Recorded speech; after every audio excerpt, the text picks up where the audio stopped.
后天凌晨要起飞，我今天居然还在马来西亚一日游。没错，今天不只要开箱世界唯一的玻璃庙，还有百年老街，还要实测新山那让人走到怀疑人生的人行道。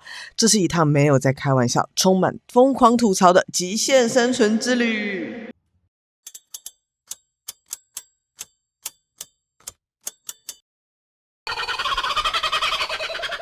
Hello， 各位观众朋友们，大家好，我是在澳洲很闲的野汉，感谢你今天点开我的频道。现在时间呢是新加坡早上的7点，因为半夜睡不着觉，所以呢我做了一个大胆的想法。OK， 我今天呢要从新加坡到马来西亚一日游，搭大巴士。要怎么去呢？跟我走，让我们开始今天行程吧 ，Let's go。Thank you.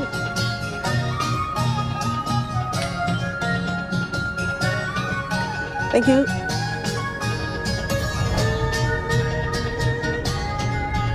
OK， 我现在已经上了公车，使用的是 EZ-Link 卡，然后刚才看了一下，竟然只要4.8块钱，比我想象中的便宜。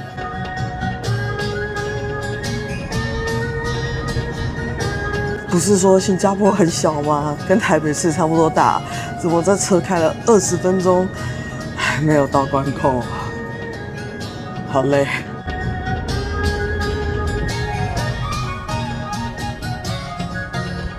OK， 刚刚其实下车之后就顺着长长的人龙，然后就会进到一栋大楼，大楼里面会有一个可以扫护照的地方，把护照扫进去以后，没问题就可以直接出境了。接下来呢，再顺着长长的人龙会到就是刚才的那个有点类似另外一个客运接驳站的地方，不用找到你本来那台车，你只要找到就是你对应的车子，然后在这边再付一次钱。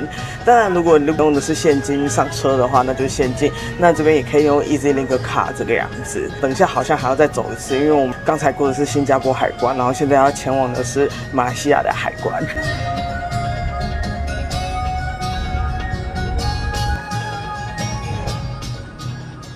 问了一个路人，他很好心的跟我说要怎么去。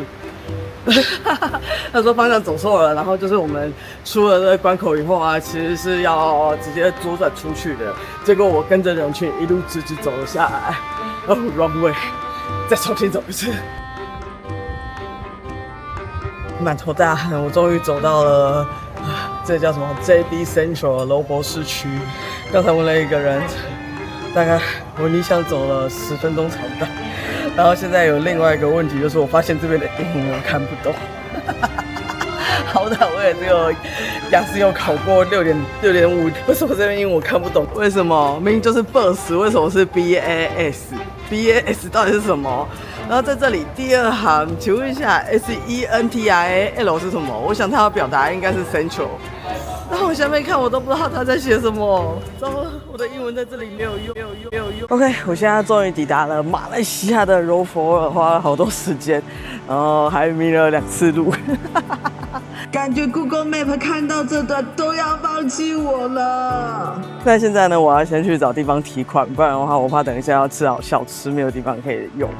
如果呢，就是你不想要被外面的换汇公司给坑杀的话呢，我推荐跟我一样使用 Wise 的卡片。我这是大概是2周半的时间走了6个国家，然后每次都是使用 Wise 的卡片，只要找到 ATM 就可以领现金出来，还可以在汇率最好的时候换钱。我觉得它还蛮好用的啦。如果有兴趣的人可以使用我的推荐码，然后你也会获得额外的奖励。耶，领到钱了！领完了钱以后，现在有点持续迷路中。我现在要去的地方是柔佛古庙，然后刚刚问了一个人，他叫我看 Google Map。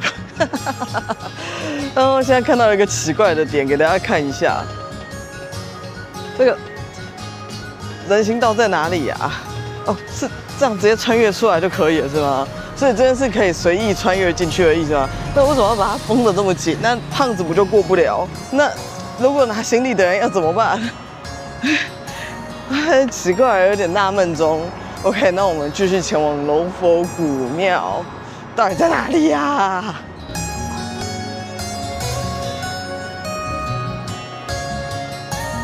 刚刚发现好像这里没有红绿灯，很多人都是直接看到马路上没有车就直接穿着走的，有点惊讶。文化冲击，因为这边车还蛮多的，直接冲过去没有关系吗？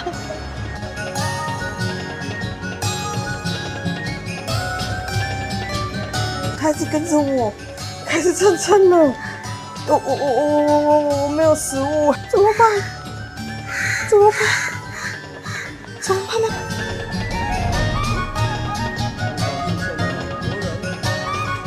首先，我们现在来到的地方是柔佛古庙啊。柔佛古庙是一个非常历史悠久的寺庙。怎么说呢？在这座城市还没有建起来之前，它就存在了。那柔佛古庙呢，它象征着5个不同籍贯相互合作的精神，分别是广肇帮、福建帮、客家帮、潮州帮，还有海南帮这5个不同的帮派。然后自此之后呢，就是他们每年都会有那种绕境，像台湾那种妈祖绕境的活动。好，话不多说，我们赶快进去参观吧。有什么活动？然后除了做了很多贡品之外，路上还出现了军人，有点 surprise。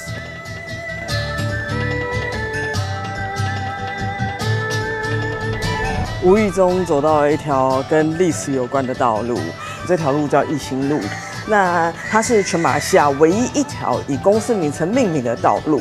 那为什么会以它为命名道路呢？是因为义兴有限公司它占据了一个南洋非常大的版图。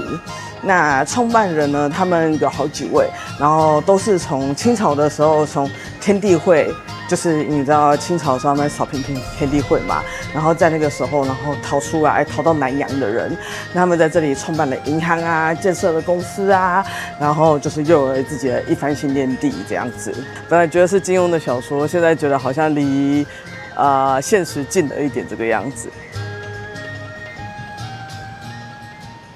行人地狱榜单里面，马来西亚新山有没有在里面？我觉得腿脚不好的人或者是老人家的话，就不要过来新山这边了，去大一点的城市，例如吉隆坡或者槟城这一种。因为我刚才大概走了半个小时，马来西亚这边的交通让我觉得有点崩溃。走着走着，人行道突然间就不见了；走着走着，路上竟然有洞。走着走着，凹凸不平，有点危险。我们现在要前往的是获得金氏世界纪录的印度玻璃寺。这是给人行道该走的地方吗？我现在觉得有点莫名其妙，因为已经没有其他道路了。然后 Google Map 也是写这里，刚才路标也是写。但是这个路真的让我有点崩溃，没有正常一点的人行道吗？地上还有漏水，有一点无言。OK。刚刚发现进去这个庙呢，需要付一点门票费。那这个门票的收法呢，也蛮神奇的。如果呢，你今天是从美国、欧洲、澳洲或者加拿大、南非、南美或者中东来的旅客呢，门票钱是10块钱。如果呢，你今天是当地的华人或是马来西亚的旅客，你的费用是10块钱。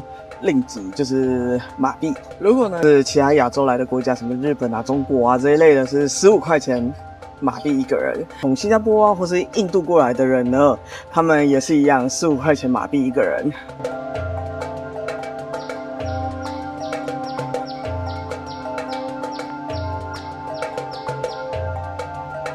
据说这个玻璃庙的由来啊，是有一天这个创办人兼现任住持，他是一位印度人，然后在曼谷搭计程车的时候，突然间看到曼谷金光闪闪的寺庙，我觉得怎么那么的漂亮，所以他就决定要盖一座玻璃寺。那这个寺庙也很特别，它虽然是印度人盖的，不止印度人的神像，还有其他各种宗教的佛像，因为他认为世界大同，然后每一个人都可以来参观、来礼拜这样子。那另外一个有趣的点啊，是因为它里面总共用了，据说有30万片的玻璃。那这个玻璃呢，请了非常多的玻璃工匠来制作，从比利时啊、日本啊，然后各个国家上运送过来、切割过来。我们一起来看看为什么它会获得金氏世界纪录吧。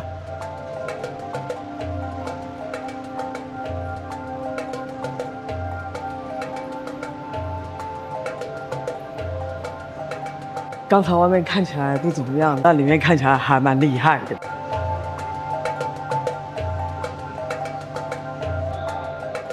怎么说呢？就是里面真的是闪亮亮的。然后虽然主要还是以印度教的神祇为主，但是光看这些玻璃就觉得十分的厉害了。那据说啊，因为这边用了太多的玻璃，然后所以他们在月光强烈的时候，这边整座庙啊都会散发出那种淡淡的光芒，这个样子。另外一点啊，当初他们在建造这座寺庙的时候，有找过地点，有人感应到说这边是一个灵气充沛的地方，于是他们就选择建庙在了这里。他们在建庙的时候，曾经有工匠梦到说，就是哪一块玻璃要放在哪一个点指定的位置的意思。今天不管你是信什么宗教，或者是无神论者，我觉得花15块马币进来看看，其实还蛮值得的，因为还蛮漂亮的，真的。这里如果打上那个 disco 光或者是镭射光，应该蛮厉害的。OK， 那就让我们前往下一站吧 ，Let's go。OK， 我们现在抵达的是马来西亚的零 K 起点，大家有没有看到那个零 ？OK， 一定有人问我说，马来西亚的起点应该是那个叫丹戎比艾的地方啊，怎么会是这个地方呢？很奇怪，对不对？它怎么在柔佛 ？OK， 其实呢，这个是公路的起点。如果呢，你今天是要从柔佛这里去槟城、去吉隆坡，甚至去泰国，它所有的公里数啊，都是从这里0开始计算的。这是一个很奇妙的故事，然后所以这边的人呢会把它认为这里是抵达，然后以及出发的象征。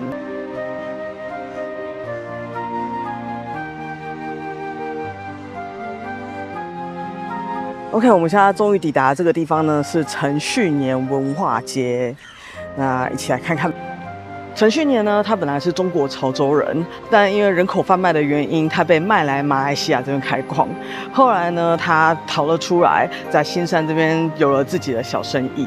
然后在一次阴错阳差之下呢，救了马来西亚的苏丹。于是呢，他跟苏丹成了结拜兄弟。苏丹给了他非常非常多的权利，包括让他在这里开鸦片馆啊，然后做赌博生意啊，各式各样的生意。所以当时还有人说他是地下国王。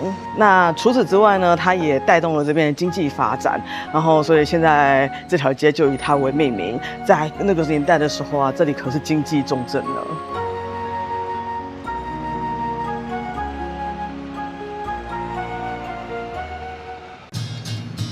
我发现马来西亚人都还蛮热情的，尤其是华人。刚才很多人跟我攀谈，然后跟我说，觉得我一个女生，然后来马来西亚一个人旅游，然后很厉害、很勇敢。但我觉得马来西亚还蛮安全的啦，就是华人都很热情，那讲国语也会通，然后很多字也是中文，所以也是没什么太大的困难度这个样子。你讲英文有时候可能还有人听不懂，但我觉得个人还觉得还蛮不错的这样。这家好像是蛮有名的面包店，然后他们都是用柴这边做的，但今天实在太热了，算了，就这样子吧，放过自己。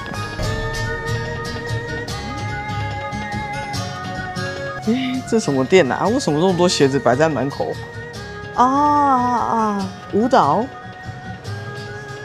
还蛮神奇的，好像是类似神坛的宗教地。可以感觉到这边就是有各地的人种，所以他们有不同的文化、不同的宗教、不同的历史、不同的种族，有点像澳洲啦，但是又不大一样这样。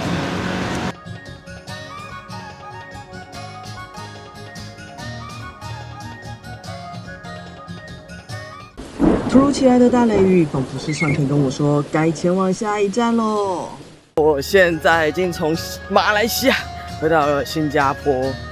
真的是两个世界。我本来以为这集到这里就结束了，但是呢，我刚才发现了一些坑。首先呢，我在马来西亚的关口，然后排队出境了之后，那个出境的路啊，真的非常的长。就如果你今天赶时间的话，我真的诚挚建议你要提前，因为我刚刚大概排了应该1个小时有。然后呢，我出了马来西亚的关口之后，去等了公车。在公车站呢，因为那个公车司机跟我讲说呢，他们不能使用新加坡票卡，只能使用马来西亚的。好 ，OK， 这个我可以理解。然后呢，我看到上面有一个上面写从新加坡的关口到我要下车的 Queen Street 呢4块8，于是呢我就给他4块8买了一张票。当我从马来西亚然后到了新加坡的关口去办理了出入境之后呢，下一位司机他竟然跟我说不能使用这张票，要求我使用新加坡的车票或者是现金。OK， 我可以理解。那虽然有点亏，我可能上错了不同公司的车吧。Anyway， 于是呢，我就问他说：“那我可不可以拿新加坡的票卡？因为早上我是拿那张票嘛，那张卡片就是新加坡的公车卡。然后呢，殊不知司机说他也不认这张卡。Excuse me， 那你到底认什么卡？我不知道。好。”那我就问了司机，那请问一下接下来要怎么办？他说要么就新币4块8，要么就是马币15块，东凑西凑，然后终于拿到了新币，我做了6块钱，好吧，就全部给他了。那我们今天马来西亚新山一日游的行程差不多就到这里结束了，不知道你还有没有什么私房景点想要跟我们分享啊？我觉得马来西亚真的好热，我刚才刚洗完头，现在马上就湿了耶，看来要再找一个地方洗头了。OK， 如果喜欢我的频道的话，请帮我按赞、订阅还有留言，我会感谢你的。那我们就下一期再见啦，拜拜。Welcome to Australia.